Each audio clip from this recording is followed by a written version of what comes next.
Herkese merhaba arkadaşlar, kanalıma hoş geldiniz. Yeni bir videoyla karşınızdayım. Türkiye'nin güzeller güzeli Ebru Şahin'den yeni paylaşım geldi.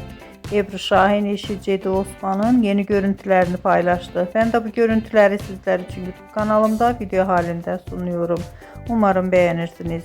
Arkadaşlar, videomu beğendiyseniz kanalımı izlemeyi ve bildirim butonuna basmayı unutmayın.